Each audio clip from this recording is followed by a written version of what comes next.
What's going on, everyone? Welcome back to FALhunter. Today we are going to be going over what is on our lanyard.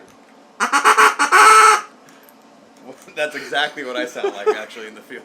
So we're going to go over what we like to use, exactly what's on our lanyard, and when. Me and Chris, if we differ, if we're the same. You got anything else to add? We're making some videos, and I'm wishing it's duck season because the turkeys have been kicking my butt lately. And all I can think about is just putting the hurt on some birds, and what better way to do it than bust out the old lanyard, you know, duck season, what, 6.5 months away? Woo, let's get it. I don't start counting until we're at 2 months, I don't know. Oh no, you gotta count 365 days a year, buddy. It goes slow for me, I can't, you know my ADD brain can't handle that. So, anyways, we're gonna do a little breakdown on what kind of calls we're running and why, and kind of go from there. Alright, stay tuned.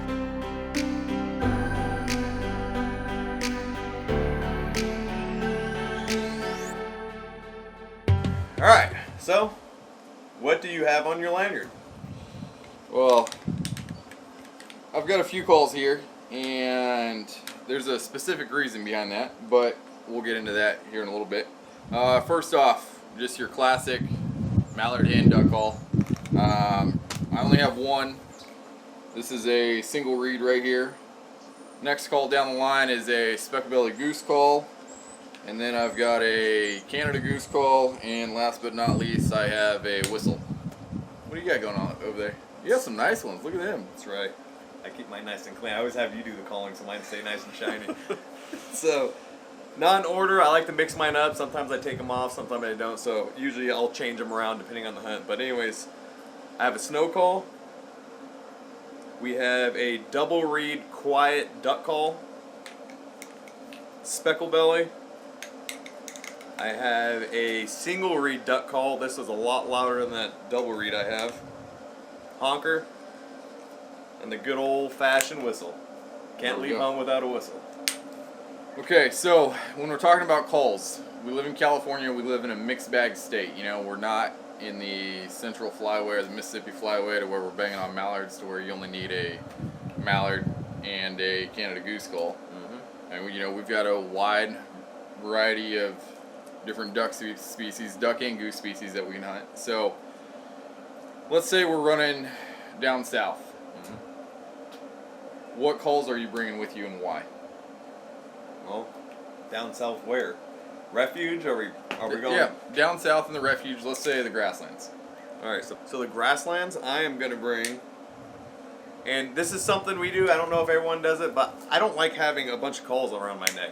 It gets confusing, so I take calls off and I try to bring the minimum. Now, I do throw the rest of the calls in my backpack because I don't want to be that guy who has a bunch of honkers flying overhead or snows or something. I don't have that call with me. They're in my backpack. I just don't keep them on my lanyard. And if I have to dive in, I dive in. That's why you're smarter than me, because me, I'll just leave them at home. Who knows where they're at half the time, you know?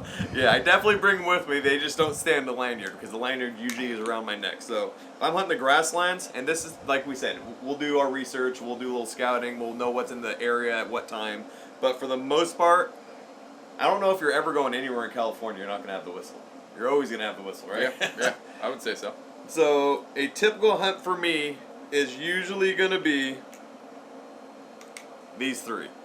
I'm going to have the whistle. You've got your whistle. I got my two duck calls. So my duck calls. quiet duck call, double reed, and my loud duck call with the single reed. And that's my typical refuge calls. Now these will be in my bag, and if I know we're going somewhere where we know there's a lot of snow geese in the area, it'll definitely stay on. It all depends. We're definitely doing research. We definitely know what birds are in the area at what time.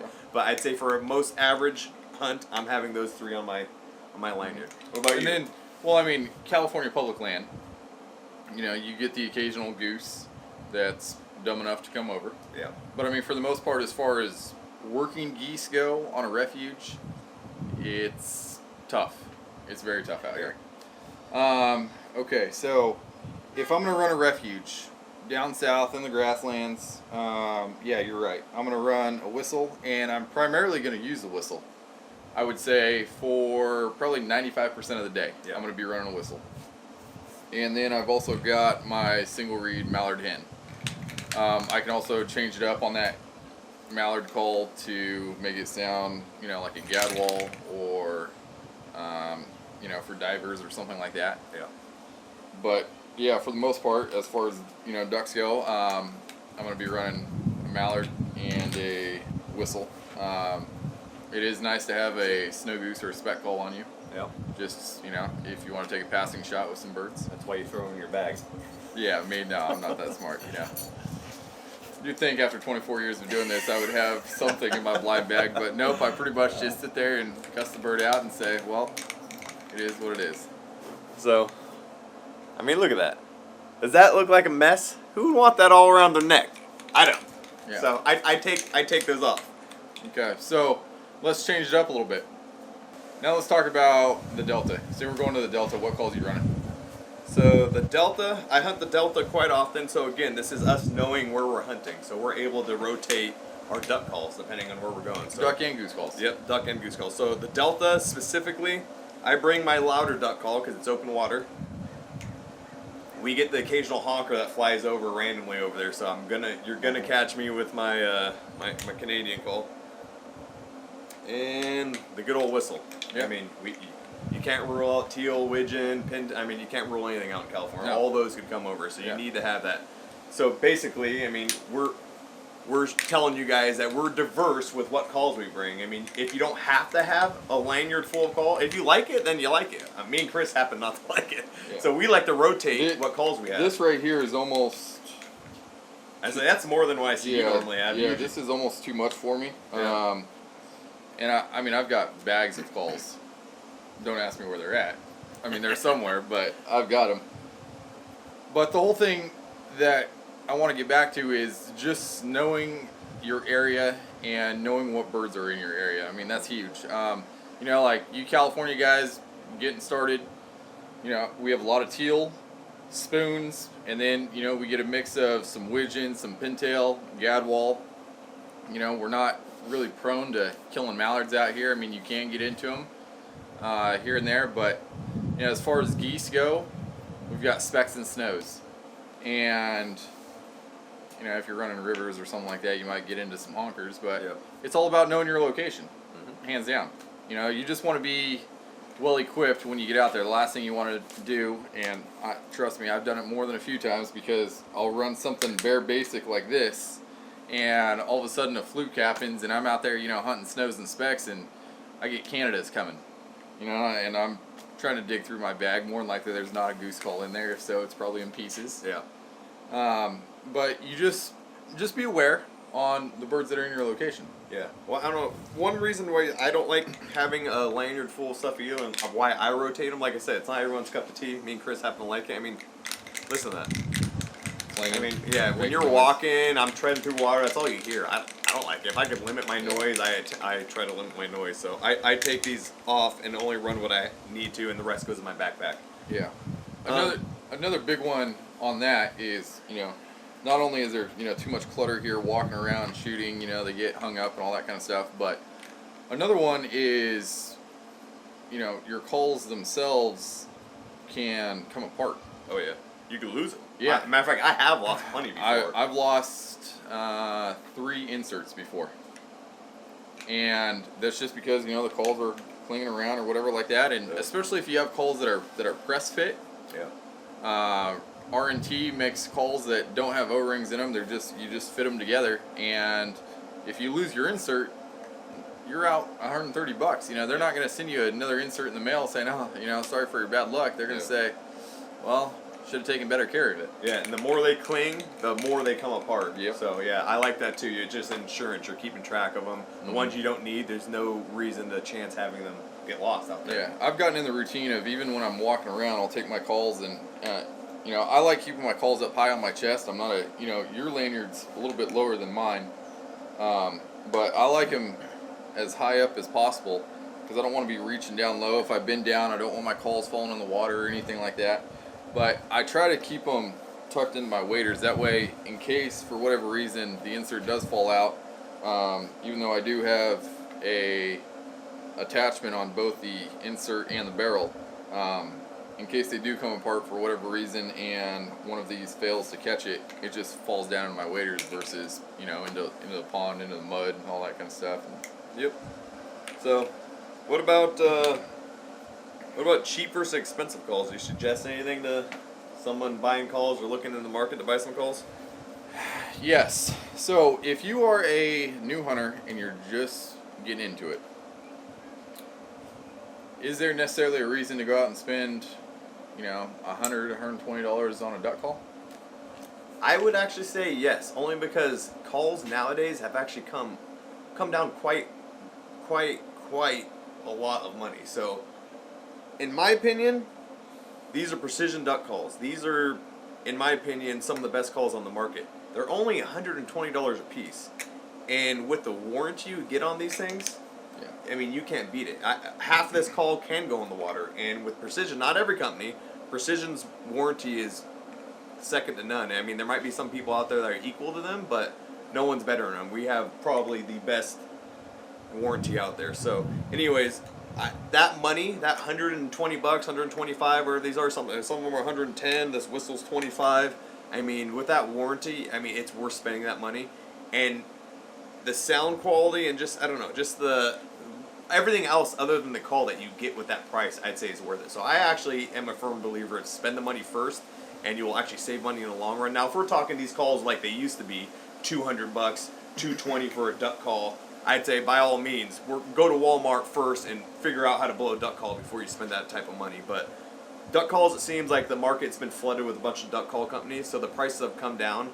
I would just hate to see someone go to Walmart and spend $60 on a duck call when they could have gotten a precision duck call for $120. All right, so my personal opinion when it comes to duck calls is that if you can financially afford to buy $100, $130 acrylic duck call, then do it. Buy once, cry once type.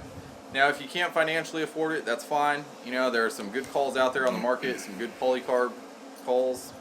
Echo makes a good one, all that kind of stuff. But if you can afford it, by all means, go for it. Now, my calls, everything I run is precision.